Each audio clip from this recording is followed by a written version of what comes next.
Okay, so we haven't met in a few weeks. Um, just to kind of recap a little bit of the last few weeks, there was like a pretty bad heat wave in the city. People remember. Um, and the building was being renovated in terms of its air conditioning, so it was very hot in here, and also in our building, it was pretty hot. Um, with the heat wave being what it was, uh, and so we didn't want people to get ill. And then I don't remember what happened after that, but at some point, Muharram started. Sheikh Fayaz was leading Majlis programs for our Shia community. We tend to not do conflicting programs during that time. Um, and that brings us to kind of where we are today. Monday night was the last Majlis program that Sheikh Fayaz was leading. And so we're resuming today on Wednesday. I'm going to actually be traveling out of the country next week. But from the week after that, July 21st, we'll have no interruptions to kind of our regular programs. And that'll continue, inshallah, for the most part through the end of August, other than the week that we do our annual retreat to New Mexico, which still has, I think, about 15 spots open. So if anyone's interested in going to that retreat, myself, Sheikh Dawood Yassin, lead it. It's in August. I think it's from the 19th to the 24th, or the 20th to the 24th. It's really beautiful. We can share more details on it if people are interested. You should definitely try to come. But inshallah, we'll not have like that long of an interruption again. Um, Great. So from what I remember, we were in the period of the Seerah, where the Prophet ﷺ has started to move from Mecca to Medina on this last component of the migration. So many of the companions have left at this time. There's very few of them in Mecca.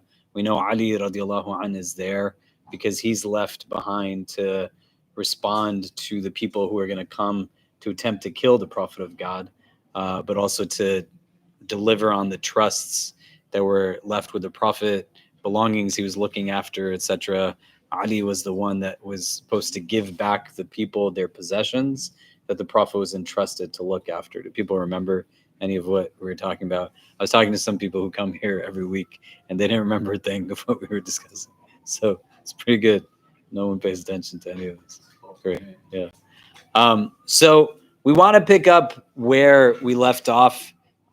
If there's some repetition or slight gaps, we can revisit it just because we haven't kind of been here for a few weeks.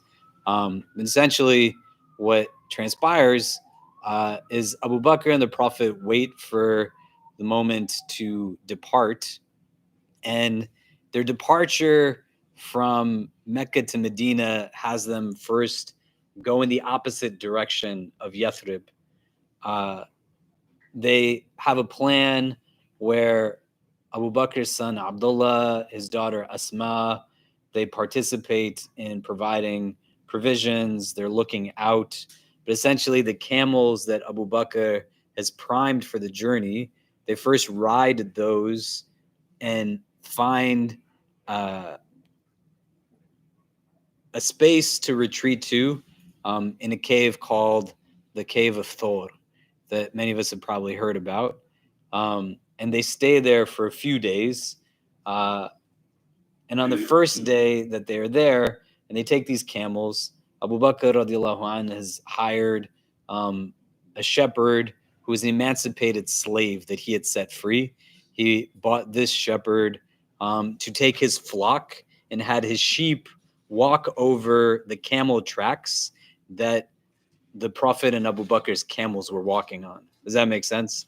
So the camels that they rode on were immediately followed by this large flock of sheep to essentially cover the tracks of the camel, right? So if you have the camel's footprints embedded in the ground and the sheep coming over it, and then Abdullah walks these camels back into Mecca, and he's told to come back and tell them what it is that the people of Mecca are saying after they have found out that the Prophet and consequently Abu Bakr are no longer in Mecca. And the assumption is going to be that Abu Bakr is with the Prophet, as people know about their friendship. Abdullah tells them that once it was found that the Prophet is gone, a large reward is given for anybody who can find the Prophet. 100 camels are promised to whoever finds the Prophet and brings them back to Mecca. The large reward is something that creates motivation for everybody to get up and look for them. The common understanding would be they're just going from Mecca to Yathrib, and that's a direction that has a route that's very particular. And then others come to a place of recognition that perhaps they didn't go immediately in the direction of Yathrib, but they went south first to throw people off, because Mecca in and of itself, if you've been there, is just surrounded by mountains. There's all kinds of mountains, there's all kinds of caves. We've already been introduced to some of these in the Seerah literature, right? Right in the beginning of prophethood, the prophet is in a mountain and he is in the cave of Hira.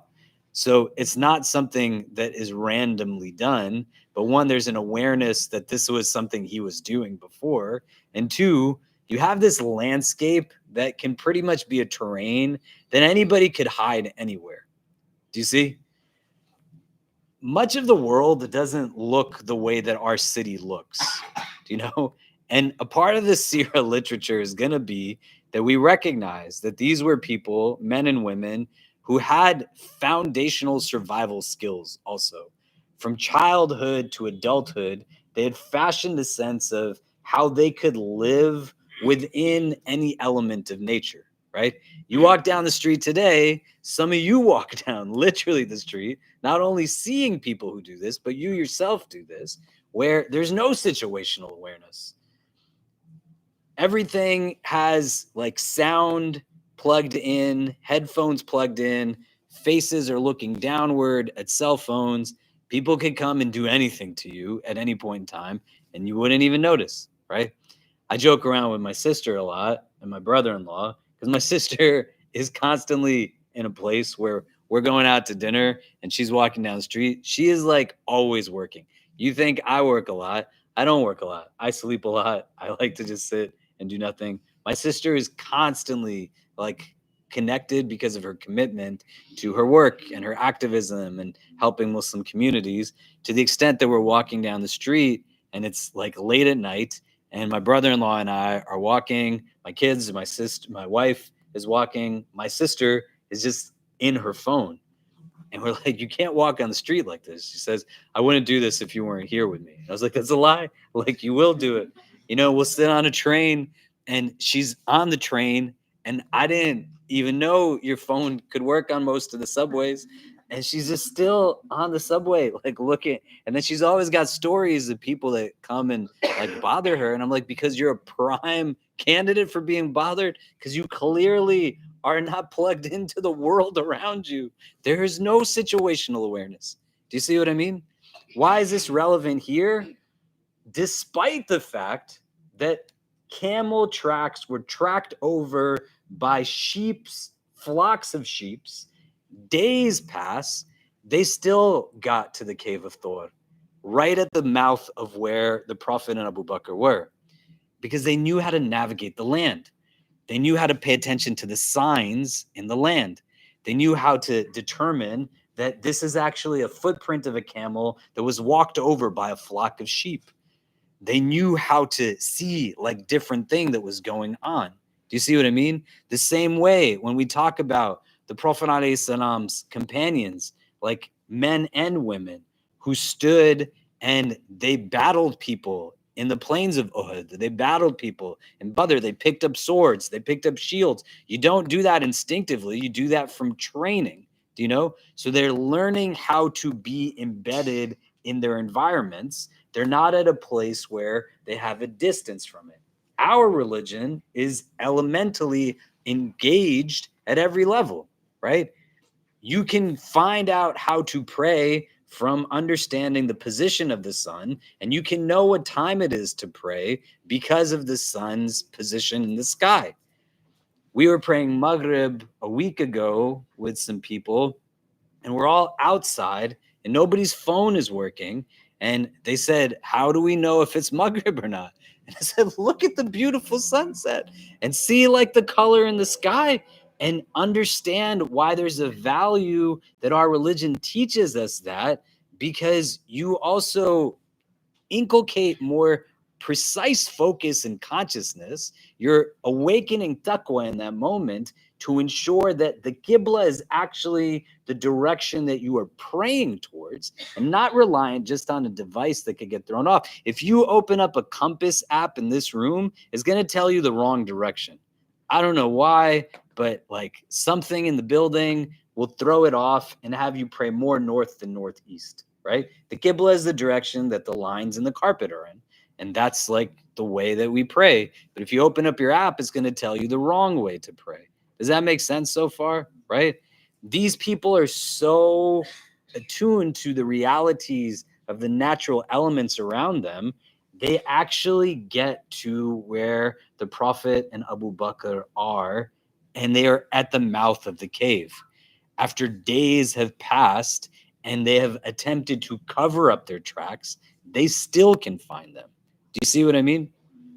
When they get into the cave of Thor, the Prophet ﷺ and Abu Bakr, they have all of these people who are interested in finding them to get this reward. And on the third day that they are hidden in this cave, this is now when sound becomes apparent around them. Very famously, Abu Bakr radiallahu anh, he says that as voices were coming, some say about half a dozen people had made their way close to where the Prophet and Abu Bakr were hiding at the onset of their migration to Yathrib. And Abu Bakr says, if they just look down at their feet, they will find us. And the Prophet ﷺ quotes a verse of the Quran that we want to look at today, where he says, "La tahzan, inna Allah ma'ana," that don't grieve, indeed Allah is with us. If you can open Surah Tawbah, this is the 9th chapter of the Quran, its 40th verse. That's the reference for this ayah of the Quran. If people want to take a look at it, open it up.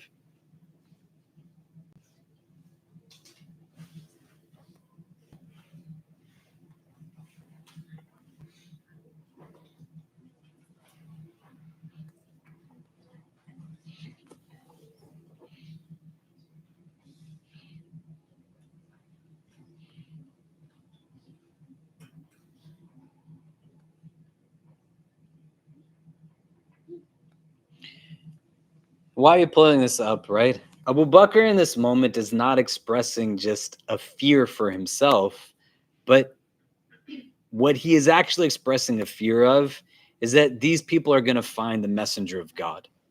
Do you know?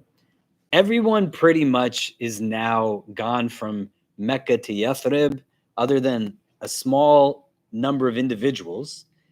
And Abu Bakr was essentially chosen to walk with the Prophet in this migration. And the only thing between him and these men, alayhi salam, is Abu Bakr. And Abu Bakr hears and sees these men. They are in close proximity. And he's now expressing himself in this way, indicating that he has a deep concern. If they see us, then consequently what will happen? They're going to either capture them and kill them, or they're going to capture them and kill the Prophet of God because he's got no protection, or they're going to capture them and take them back to Mecca where somebody is going to kill the Prophet of God. In every scenario, the Prophet of God will get killed. And Abu Bakr is in a place where his expression of this anxiety is rooted at this pivotal moment that they're just like inches away from somebody whose sole purpose is to assassinate or be a means to which the assassination of the Prophet of God is very real. You can imagine if you are experiencing that concern for somebody next to you, what must it be that the other person would be experiencing if they know they're the one that's going to be the target of this assassination attempt? But the Prophet still has his composure and his conviction, and he says this to his companion, La tahzan, inna Allaha ma'ana, that do not have grief, Allah is with us. The reality of the fear is not invalidated, but the experience of the feeling of the fear is diminished through the truth of Allah's ma'iyah with them. That they can feel fear, but the real understanding that God is with them as a fact, that fact overpowers the experience of the fear. Do you understand? Does that make sense? Let's look at this verse, even though I've said it a couple of times. Can somebody read it in its entirety? It's a lot more than just the excerpt that we're talking about. You can read the English, the Arabic. Surah Tawbah, it's the 9th chapter, it's 40th verse.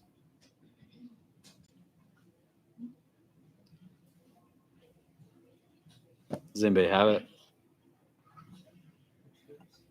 Can I do the English? Yeah, go ahead. Okay. So it does not matter if you believers do not support him, for Allah did in fact support him when the disbelievers drove him out of Mecca, and he was only one of two. While they both were in the cave, he reassured his companion, do not worry, Allah is certainly with us. So Allah sent down his serenity upon the Prophet, supported him with forces you believers did not see, and made the word of the disbelievers lowest, while the word of Allah is supreme, and Allah is almighty, all-wise. Great. Somebody read the Arabic?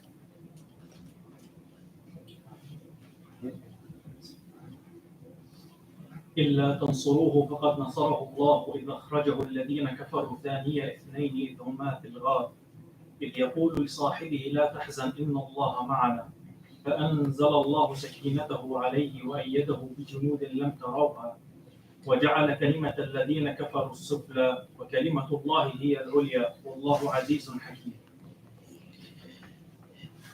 This verse is not promising them ease, it's promising them company. Do you understand? It's not saying to them there's no difficulty. It's saying that you're not going to go through difficulty alone. La tahzan, inna Allaha ma'ana. Don't grieve. Indeed, Allah is with us. That sense of bearing difficulty and burden is really hard when you have to carry it alone. Think about how many hours in a week you spend by yourself. Some of you come to this gathering because of the content that we discuss, and some of you come to it because you like to be in the company of the people that you're with. Some come for both reasons, some come for other reasons, right? The gap of 3 weeks of our interaction likely is experienced in some way. You feel the presence of something, but you can also understand it through feeling its absence. Does that make sense? Like sometimes you don't feel the value of something. I hung out with a young person from our community some days ago who is a teenager in high school. He has a sibling who went to college, and he's sitting with me and he's talking about just how life has become this and that. And as we distill it, he said, I just miss my sister, you know? And it's really changed because at home, when like I was bored, my sibling was always there and we could just do something together. Now when I'm bored, there's nobody there. Do you know? And I said, you know, did you tell her you miss her? And he's like, no, how can I tell her that? Right? I was like, okay, I guess. Do you know what I mean? But he can only appreciate her presence through experiencing her absence. What the Prophet is saying is what Allah is telling us. There's no time that Allah is absent. And it's a fact. The feeling of fear in and of itself is not definitive as an absolute. You can express anxiety, and the feeling can create a thought that is not real, but you can convince yourself that it is reality. We can convince ourselves of anything, but the thought being thought out is not evidence of the fact that that is an actual truth. Does that make sense?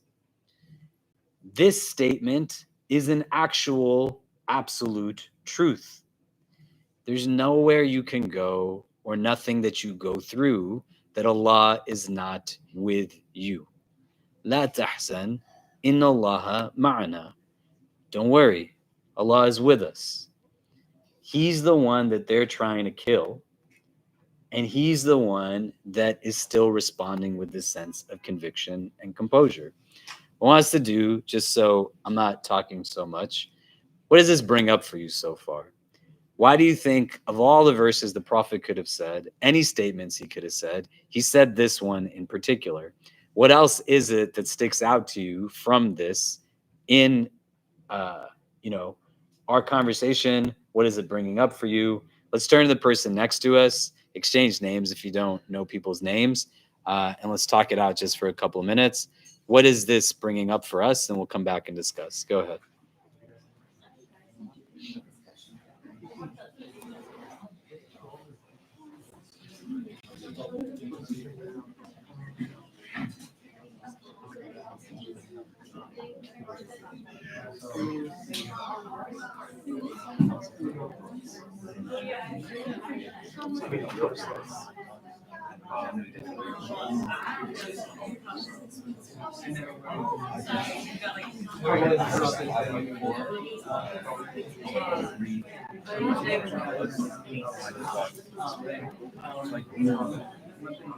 And then even like you see even when well at the moment now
Okay, what are some of the things we're talking about? What's coming up for people? Maybe we can hear from a few people. What are we discussing?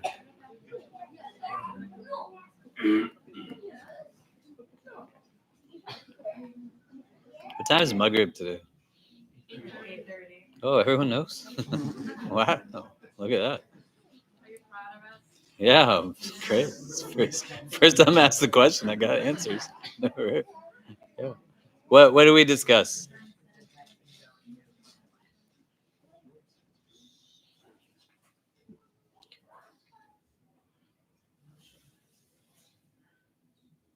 Yeah. This is not really a reflection, it's more just like a thought I had. So I remember we discussed in this class, we talked about the verse, but in the Seerah, which is like with hardship comes ease. I just found it interesting that this verse is, it tells you not to have grief because Allah is with you. And like you said, it's He's not necessarily promising ease, it's just that you won't go through your grief alone. So that was kind of, we were just talking like comparing both those verses. Yeah. There's a difference in navigating life in a mindset that is rooted in difficulty or the desire to have the absence of difficulty versus a mindset that recognizes the presence of God. Do you see what I mean? So you can try to have a mindset that's rooted in the absence of difficulty as a pursuit, the avoidance of difficulty, or you can say it's a given. Do you know what I mean? And understanding the way that we can formulate a comprehension of the difficulty is to choose a mindset that recognizes the presence of the divine. Being sad is really hard. Being sad by yourself is that much harder. La tahzan, in Allah ma'ana. Don't grieve. Allah is with us. Allah sees every single thing that's happening. You have solace in the fact that the inequities, the injustices, the oppressions, God is watching and sees all of it and has told us He's going to make it all balanced when we stand on that day in front of Him. May Allah make it easy for all of us. Do you know? What else did we discuss? Yeah. Well, we both were talking, and like while she was doing this reflection, I was thinking of like, I even told her that like maybe when we go through the hardships and Allah says, "Don't worry, I'm with you." Maybe Allah subhanahu wa ta'ala Himself is the ease for us, because He's given us like 5 times a day to pray. Even like He even advised us to wake up at night and pray to Him. If we're going through something. So I feel like it's like there's like a sweetness behind this whole thing. When we go through everything, it's all bitter. It tastes bitter. It just like you feel this heaviness in your heart. But like once there's Allah, literally your creator, the creator of your body and soul and heart and mind, is taking care of you. It's just like it feels like a cushion, that you can just like your heart can like lay down a little bit, relax. Even for a moment, it brings so much peace in your heart. Yeah. Right? Like the potential is there. I don't know how to tell somebody I need to leave for Jummah. La tahsan, in Allah ma'ana. It's a reality. I don't know how it is that I can have this difficult conversation in regards to what I want to do with my life. La tahsan, in Allah ma'ana. I don't know how to tell my friend that he's being an idiot, that he's not like being who we know that he's supposed to be, right? I don't know how to respond to like racism, inequity, oppression What if these people don't like me? What if these people judge me just because I am Muslim? La tahsan, in Allah ma'ana. You see, the mindset in and of itself is what the faith is rooted in. And if we break this down now, to engage in that mindset, we have to understand what the verse is telling us. It's not saying that being sad is haram, but the pairing of these two things is creating a gateway through the grief and sadness to be able to access the divine and increase in proximity in a moment that's difficult. Abu Bakr radiallahu anh is considered to be the strongest believer in Islam of the companions and the Ummah, right? We're taught if the Iman of Abu Bakr was put on one side of a scale and the Iman of everyone else in the Ummah was put on another side of the scale, Abu Bakr's Iman would outweigh the Iman of everyone else's. And he's in a place where he's worried. The worry is a mechanism to increase in the awareness of the presence of the divine. What gets in the way for a lot of us is our emotional realities start to become equated with our spiritual identities. And we believe that if we are sad, that means we are weak in faith. This is not what this religion ever says to us anywhere, ever. Like, show it to me, right? Somebody says it to you, you tell them, Hatu burhanukum, bring your evidences. Our prophet got sad. He had an entire year of grief in his life. We already discussed this. And he went through difficult circumstances, situations. Abu Bakr went through difficult circumstances and situations. If you remember, like a year, maybe not a year ago, maybe like 7-8 months ago, when we're talking about the second phase of prophethood, which is public propagation. They go from 2 to 3 years of secret dawah, where they're just meeting in the house of Al-Arqam, building relationships with each other. Now they got to go tell people. Amongst the companions who get beaten is Abu Bakr radiallahu anh. They beat him so hard he loses consciousness and enters into a coma, to the extent that his clan says, if he doesn't come out of this, we're going to do to you what you did to him, right? It's a very still tribal society. And so he has lived this kind of thing. It's not conjecture. He knows what these people are capable of who are at the mouth of this cave, and he knows what the people they will potentially bring them back to are capable of. It's a very real experience. This is why you don't want to think your experience is your experience alone. And everyone's matches that. I can tell you what it's been like to be surveilled, detained, profiled. I can tell you what the realities are of federal law enforcement visiting me, despite connections that I have to people who are well-known individuals and all kinds of things that I've done in my life. I can't tell you what it's like to be a Black person living in the United States. There's no fundamental way that I can tell you what that is like. But it doesn't mean that it's not a reality of an experience. Do you understand? And recognizing that what some people go through, we might not ever go through, allows for us to deepen in an empathy that becomes a necessary variable to be comfortable with the idea that grief can actually be a mechanism that helps me become more anchored in my iman, not less anchored in it. Do you understand? But your emotional reality cannot equate to a spiritual identity that is overtly simplified and just erroneous, that says to grieve is to somehow be weak in faith. Do you get what I mean? At the other end of it, you got to be in a place where you think if you've never had to worry about anything in your life, then maybe you aren't living life the way you're supposed to live life. This world is not supposed to be Jannah, right? That's the next world. So if you're in a place where ease is just the consistent variable, there's no room for spiritual growth if there's nothing to improve upon. And if you've never had to struggle with something, you might be practicing religion in a way where you're not submitting to God, but you're making God submissive to you in some capacity. And you're turning religion to fit into your own whims rather than stepping up into the uncomfortable situation that is a necessary mechanism to then experience the ma'iyah of Allah. Because nobody else is going to be with you sometimes other than God. And this is what the verse is offering to us, not a solution to saying there's no difficulty, but it's telling you you're not going to ever be alone with it. And then the things that start to dilute it, they misconstrue for us this sense of how we respond to emotions.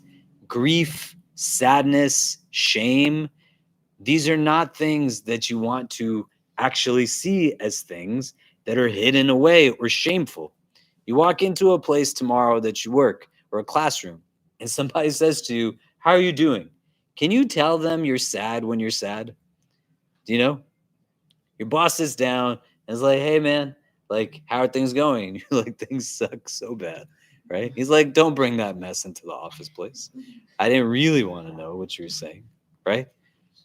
Alhamdulillah does not teach us that we have a religion that tells us we have to pretend like we're doing okay when we're not. And you're seeing this here, that sadness can be sacred. It doesn't have to be a source of shame. You don't have to pretend like it's something that's not there. You just have to be in a place where you can allow for that to know that even in your sadness, Allah is with you. It doesn't mean He's abandoned you. I don't like making generalizations because I sit with people all the time, one-on-one, and they're just whole entire people. A generalization I'm comfortable making, a lot of Muslims equate the loss of something to Allah is upset with me, right? I didn't get this marriage, Allah must be angry with me. I didn't get this job, God must be punishing me. That guy was telling me he was going to marry me, but then he married somebody else while he was talking to me. That means God must hate me, right? How does the two things connect? If anything, it means God probably loves you because He protected you from marrying an idiot. Do you know? But in understanding and recognizing the paradigm shift comes inwardly. And you live in a society of whiteness that throws its old people at a distance and disappears them, erases the entire identity of entire racial demographics, and seeks to celebrate what is temporary over what is eternal. It doesn't want you to feel comfortable with sadness, because when you are uncomfortable with sadness, you then go buy all the stuff that they tell you to buy to numb your pain. You don't really need a lot of that stuff because it's not going to be what makes you feel good when the world is turned upside down. But this can actually be something that does. And how do we know? Because that's what the Prophet is actually living, not just rhetorically, but practically actualizing. La tahzan, inna Allaha ma'na. Your emotional reality is not your spiritual identity. And sadness, grief, these can be things that are sacred, not shameful. Does that make sense? In the midst of this, you want to be able to then think about how you cultivate this mindset through actual practice. It's not in a vacuum. In Allah ma'ana. So it creates a different frame to the potential gain from things like 5 daily prayers, or doing like dhikr of Allah, or practicing gratitude, right? Engaged in experiential shukr. So if I'm in a place where my prayer is not just about the performance of it, but it's actually about me thinking how I connect to the divine in the truest sense of it. And I'm in this sphere where I'm laying down burden and difficulty that either I'm holding, or if I'm not holding it, somebody else beloved to me is holding it. How come nobody in your life tells you about the pains that they have?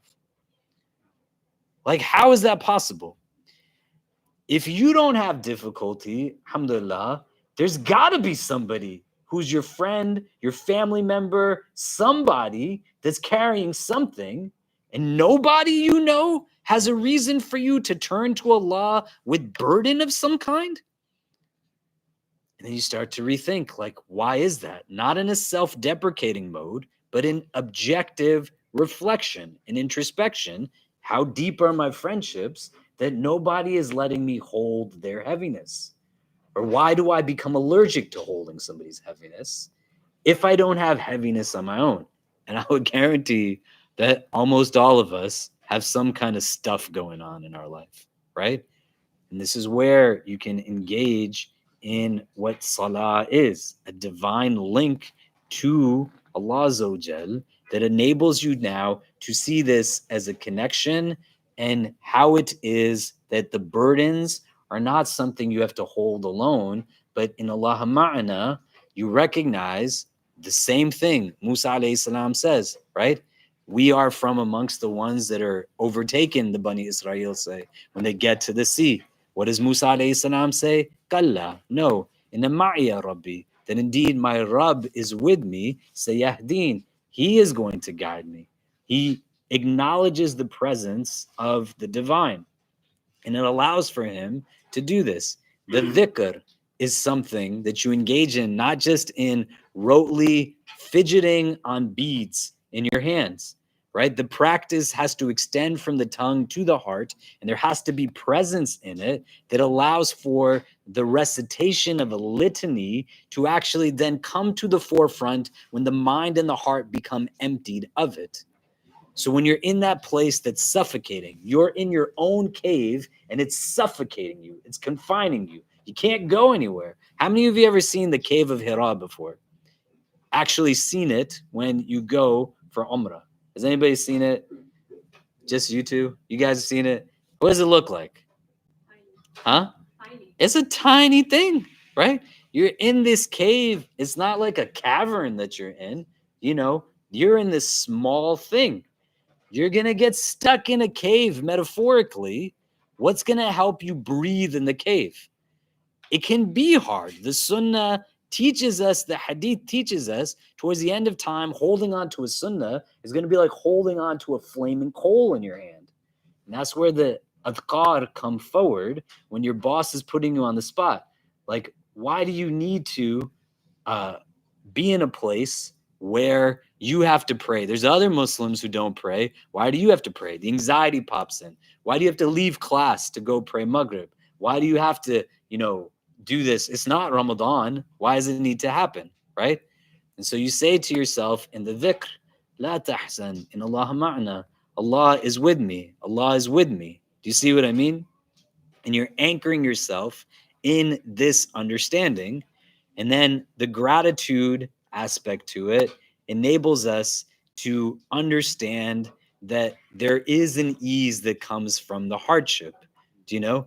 This woman who says to me, I feel so terrible, and she's going through dissonance. Is there something wrong with me that God is punishing me? That this man who I wanted to marry and was talking to me married somebody else, like without telling me, right? Why would you want to marry that boy? Like he said, thank God you found that out before like anybody got married. Do you know what I mean? And that poor woman he's married to, what if he does that to her while they're married to each other? Right? May Allah make it easy for all of them. Do you know what I'm saying?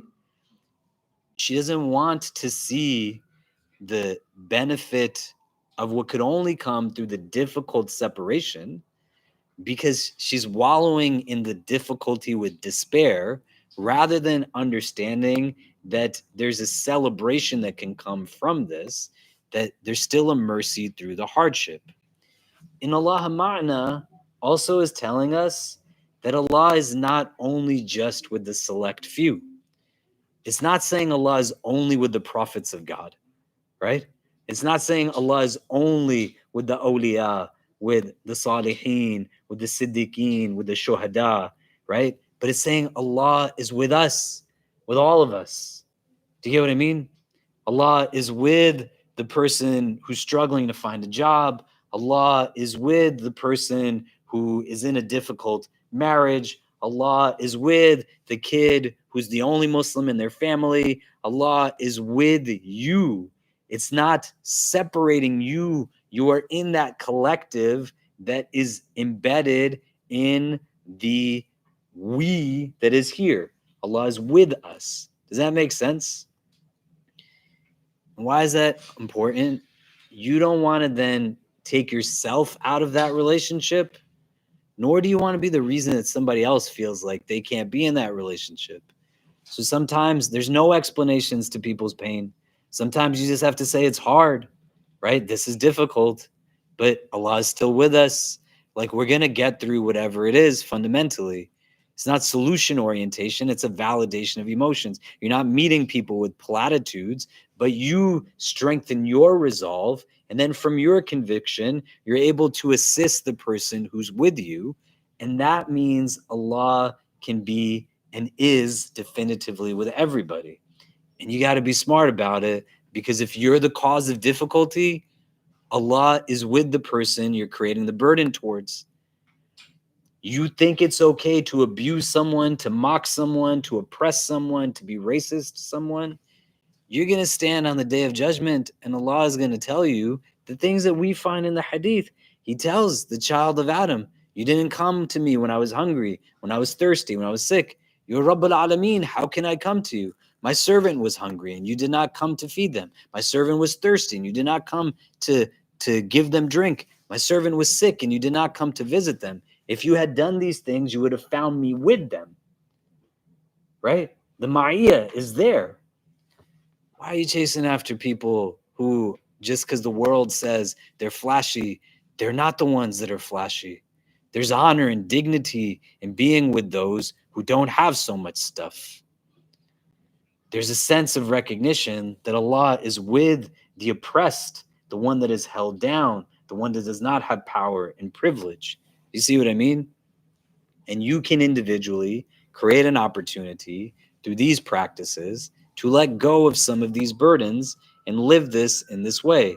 And the Prophet gets to this place in the cave because he actually buys into this thing with an iman in what it's calling to, not just spitting out rotely, but believing in it with conviction. You can do this also by being in control of the inner narrative that you have. And language is so important in this regard. When emotions overwhelm us and we become subservient to the emotions, the words that come out of our mouths are sometimes so horrendous back towards us. So if you really believe this verse, can you ever sit and say, I'm all alone? And you think about when you have felt most by yourself, nobody understands, nobody is with you, I'm all alone, versus an inner narrative that says, Allah is with me. And it breaks down the universality of the negative. Shaitan's tactic is to isolate us, right? I used to do this all the time. I've worked here for 20 years. I don't know if you know a lot of chaplains who are Muslim, but when I started working here, there wasn't a lot of us at universities, do you know? And I had a teacher who told me before I started working here, you're really good for this kind of work, but get ready, it's going to be a very lonely experience. And I didn't really understand what that meant. And I went through a lot of different things. But now in my 40s, I've realized one of the things I did in my 20s was I would tell myself quite often, nobody really understands what my life is like. Nobody really gets what it's like because a lot of people don't do this. It's one of the most stupid things I would say to myself. I'm creating an isolation that is rooted in an unhealthy solitude that now breeds loneliness that says exactly what? There's no one who can comprehend what it is that I'm experiencing in my life. Is that really like a valid statement? But then I start believing it. I'm all alone.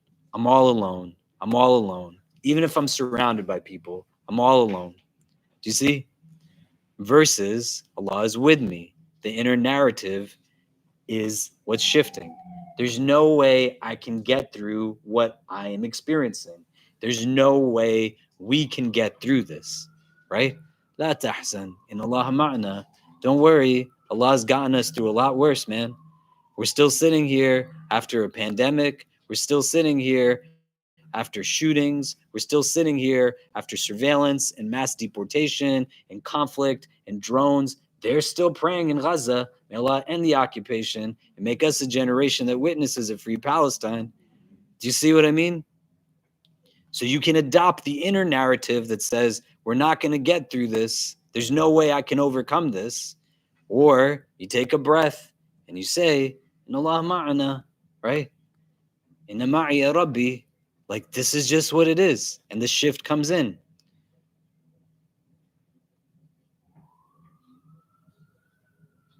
And this is where there's not like dishonesty. Do you understand? The statements that you're making to yourself are not rooted in you lying to yourself, right? It's not an advantage to do that. Do you know what I mean? It's not going to help me to wake up and tell myself, maybe tomorrow I'm going to grow 6 inches. I'm a 42-year-old man. I better not grow 6 inches tomorrow, or there's something crazy happening in the world. Do you see what I mean? That's a lie to myself. Do you get what I'm saying? Right? I shouldn't lie to myself. You know, if you lie to yourself, you're hurting yourself more than someone else. If you know what you are doing is not good and you're lying to yourself, right? It's not going to be helpful. This is not a lie, but you are speaking from a place of truth that's deeper than fear. You're speaking from the truth of God's proximity and nearness to you. Do you understand? That is a deeper truth than the experience of the fear. You're not lying, it's a truth. You just got to get yourself to embrace and recognize it in a world that is ever increasing in its secularity and its godlessness, because it thrives off of you believing that there's no way out, that nothing can be better, and everything is going to always be terrible. If you believe that, why would you try to make it different? Do you get what I mean? If you say there's no way these people are going to ever let me pray at work, are you going to really then say, and that's the motivation for me to like try to pray at work? Do you get what I mean? There's no way like I'm going to ever find someone to get married to. There's no way I'm going to ever get a job. There's no way my parents are going to ever listen to me. Do you see what I mean? Versus the reframe that allows for me to say, where the difficulties come, how I approach the obstacle is different. This is what the Prophet is telling Abu Bakr. La tahsan, inna Allah ma'na, right? What if he didn't bring composure into the situation? How many things have you done where you're like, I'm sorry, I was just very overwhelmed and I blurted out all kinds of things? If the composure did not come and Abu Bakr got more anxious, he likely could have made some kind of noise that would have attracted attention back to them. Do you get what I mean? They're in a small cave and they're out in like this kind of area where noise can echo through the chambers of these mountains. Do you know? So a slight movement here is something that they would definitely hear. These people track them 3 days later, looking at the footprints of sheep that were overshadowing the footprints of camels into this mountainous region. You don't think they could hear them if they made noise? And the calming voice of a close companion that you trust is in a place that can elevate the composure. And this is a second thing that we'll get into in a little bit, but sometimes it's important to let people come into your cave with you. Do you see? If you just sit there all by yourself, then you're going to have to deal with it all by yourself. The Prophet is not alone in the cave. His friend is with him in the cave.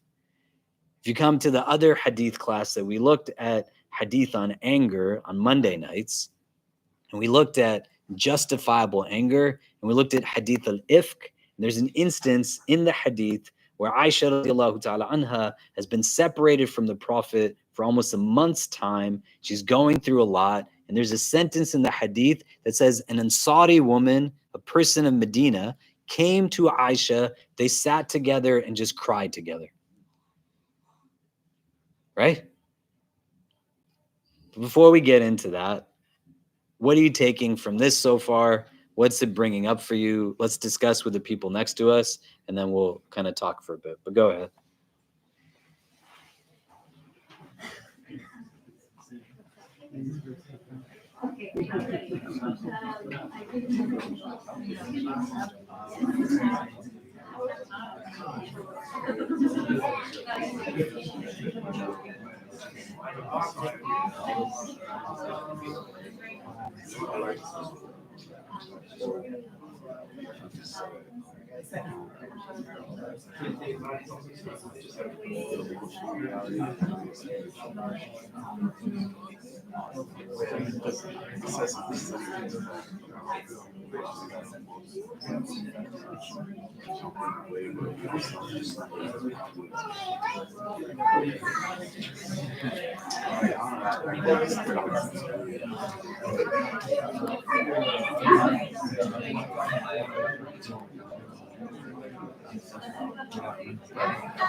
Okay, what are some of the things? What are we discussing? Maybe we could hear from a couple of people. What are people taking away so far? What do we talk about?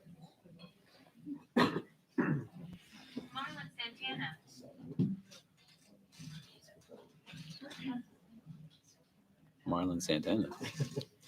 Yes.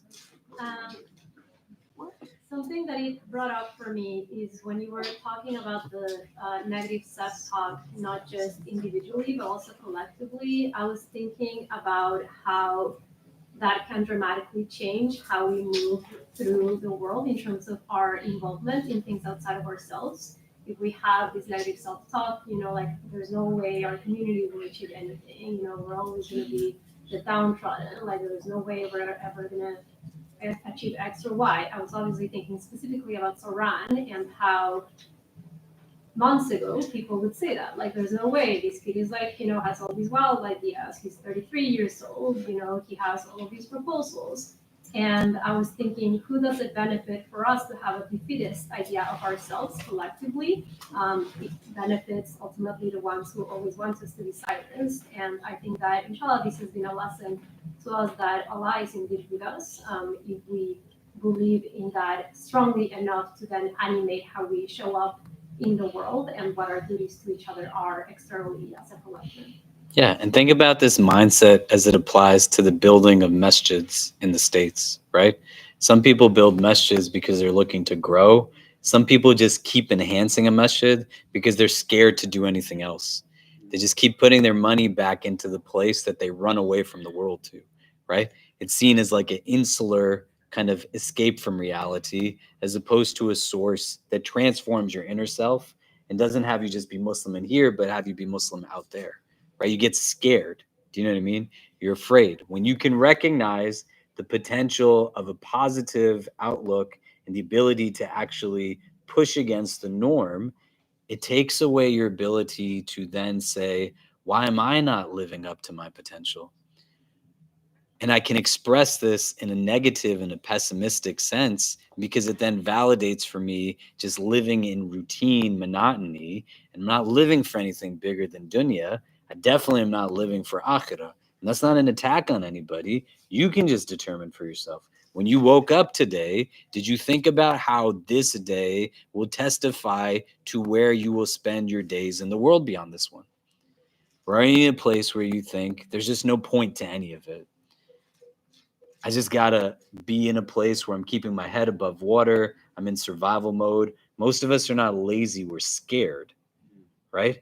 And we're in a place then where we can't deny when somebody is sent to us who demonstrates, hey, when you are audacious in your courage and you stay true to your ethics and values and live bigger than yourself, you can actually break down the successes of the powerful and privileged who want you to believe that something is not possible and then you buy into it just because they said so. Do you see what I mean? And negative thoughts and words, they can become contagious and they can then create mindsets of people who are just stuck. They're not even moving backwards. They're just not moving at all. Do you see what I mean? You don't want to be that person that just lived the same day every day for years of your life. Do you see?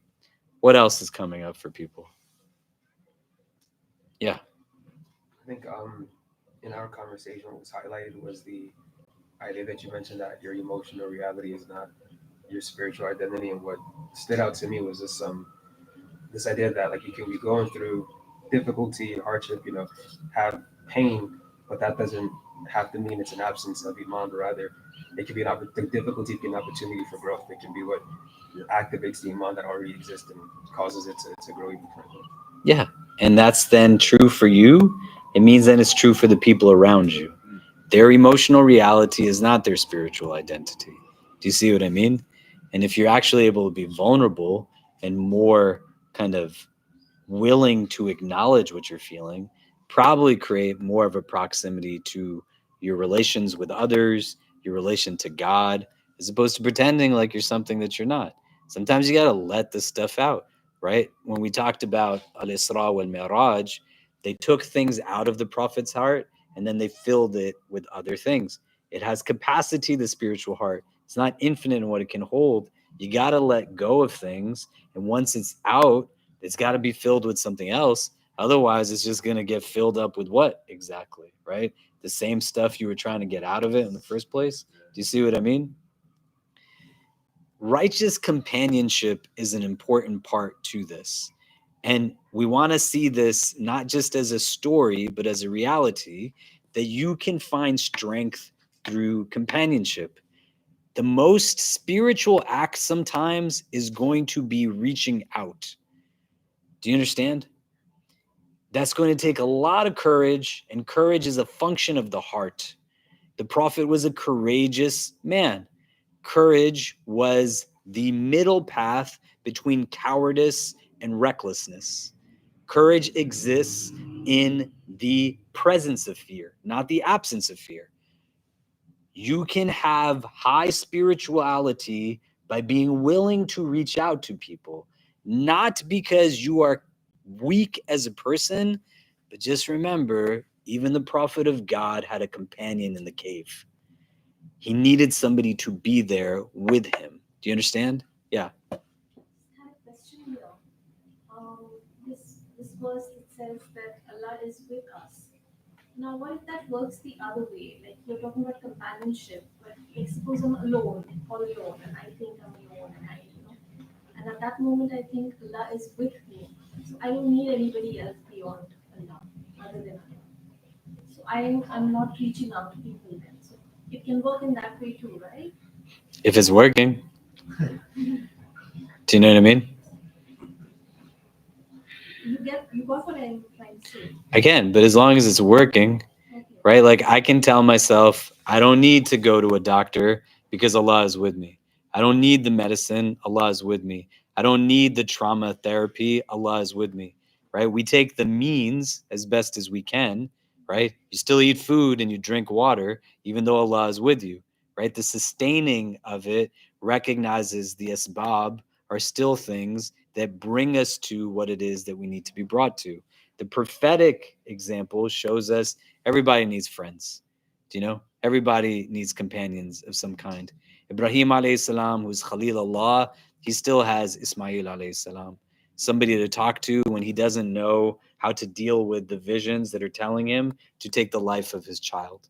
Do you see what I mean? Right? Fundamentally, it would be very difficult for any of us to say we just don't need companionship. Do you know?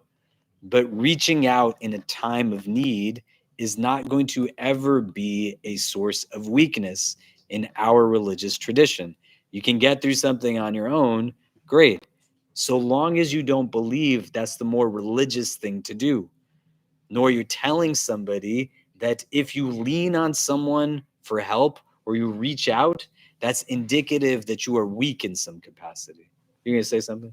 Yeah, I wanted to say, like, a vision to her. Like, Adam alayhi salam, he literally had everything. He was, like, he was created in Jannah, and he had everything that he wanted. At the end of the day, he also requested a companion with him, and that's how we got the Hawa. So I feel like, yes, one might think they're strong and being alone because of like the world that we're living, there's trust and everything, and it feels easier and less painful with Allah subhanahu wa ta'ala. But at the end of the day, Allah subhanahu wa ta'ala created Hawa as a companion for Adam and salam. He's our forefather. Yeah, and if you're good and you're getting through stuff and you're good getting through stuff, that's great.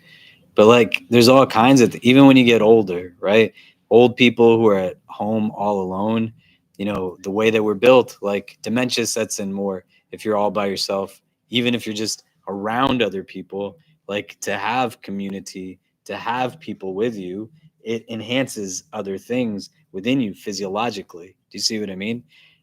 So recognizing like it's not a sign of weakness to reach out for help as you're moving through some of these things now and adopting this as a mindset, not as a slogan. Some of the things that's going to become important is one, you want to start with an awareness of what are the things that I'm thinking for the most part anyway. What becomes repetitive in my thought process that echoes in my head when I'm getting exhausted? And how is it that I start to challenge what is harmful or untrue? Do you know what I mean? Like, nobody's going to ever understand me. Nobody likes me. I'm not going to get through this, right? Some of this comes from experiences with family, our growing up, our socialization, like difficult relationships, all this kind of stuff. And you got to think, man, right? It goes in both directions. Every time somebody acts on something that we interject into their life, the potential for both ajr, right, reward, because we teach them something benefit, but also the potential for consequence and sin because we do something negative in someone's life can come back to us. If you are the reason someone has repeated negative thoughts in their head because you abuse them, you oppress them, you mock them, you bully them, you harass them, you like deny them of certain things, like you got to be ready that every time somebody thought this thing that you put into their head, you have accountability for this. And it's not just as simple as something I got away with it. What can I do? This is why like apologizing is important. In Allah ma'ana, right? Get over yourself. Don't let the nafs control you. Allah is with you. Go say sorry for what you did. Say thank you for the things that you have. Do you get what I mean? Right? You replace now the harmful and untrue thoughts with thoughts that are actually something that are more elevated. And this is going to be hard. Do you know what I mean? Right? I'm all alone. Replace it with Allah is with me. Do you know? Eventually it's going to kick in, but you're trying to rewire something that's existing at a neurological level that relates to how your mind and your heart interact with one another. And how do you do this? You reinforce it consciously with repetition. This is why dhikr is a practice in our tradition. You're saying la ilaha illallah, la ilaha illallah, not so you just hit a certain number of times that you say it, but in the repetition, the tongue is combating what the mind is programmed to do when the nafs and shaitan are seeking to control your thought process. Do you get what I mean? So you can complete the wird, you can get through the du'a's recitation, but it doesn't mean that it's actually getting to the heart. This is why you want to pray 5 times a day. Because if you actually recite Fatiha 17 times a day with some presence, how could it not have an impact on your heart? Do you get what I mean? But you're choosing to deprive yourself of a spiritual exercise that rears that benefit. So you reinforce repetition, and then you also surround yourself with things that uplift you. If the majority of your day is spent in spaces that push you down and you don't create for yourself spaces that bring you up, then you're going to get out of it what it is that you're putting into it. On a practical level, if you want to build something into your routine that follows what the Prophet does, one, when you get up in the morning and there's nothing else going on, let your day first start with something that is affirming. Our Prophet made dua, Alhamdulillah alladhi ahyana ba'dama amatana wa ilayhi nushur. Right? That all praises to the one who gave me life after my death, right? Like sleep as a minor form of death, and to him is my return, right? But you are in a place where the first words are positivity, and you are anchoring yourself in divine presence before the dunya starts to speak to you. Do you get what I mean? If the first thing that talks to you in the morning is materialistic, You look at your phone, you look at social media, you look at an ad, you look at marketing, you look at who texted you, you look at who commented, who liked, who engaged. You are not rooting yourself in divine presence. You are rooting yourself in the presence of created presence. Do you see? A lot of it's curated and fake. It's not even real, right? And then you get to a place where you enable yourself in moments of stillness in the morning. You got to wake up to pray Fajr, not because you're trying to fulfill burdensome obligation, but there's just barakah in that time. And if you can stay awake after Fajr, stay awake after Fajr, because the Prophet made specific dua for those moments. You can't benefit from the good you don't do. And you ground yourself in that moment, reflect on some verses of Quran. In Allah Ma'iyya, Sayahdeen, right? These are like Allah's words. You're going to feel his presence more by connecting through what it is that he's given to you to connect to him. And then you're in a place where you start some of these adhkar. You don't have to do it in Arabic. If you want to do it in English, do it in English. There's nothing worthy of worship except Allah.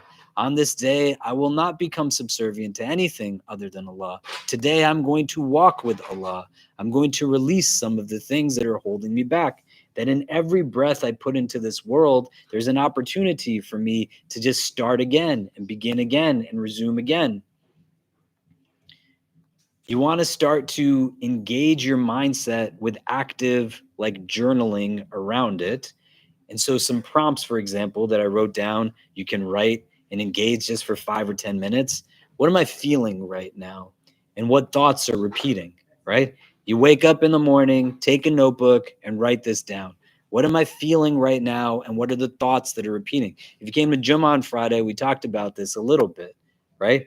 Like thoughts that we have, Rabbani, Malakani thoughts. These are like thoughts that are divinely inspired, angelic thoughts. They're going to tell you to do things that are good, right? Nafsani thoughts are a third layer, and shaitani thoughts are a fourth, right? The Malakani thoughts are the thoughts that are going to say, pray your sunnahs, do some volunteer work. Let somebody get in front of you.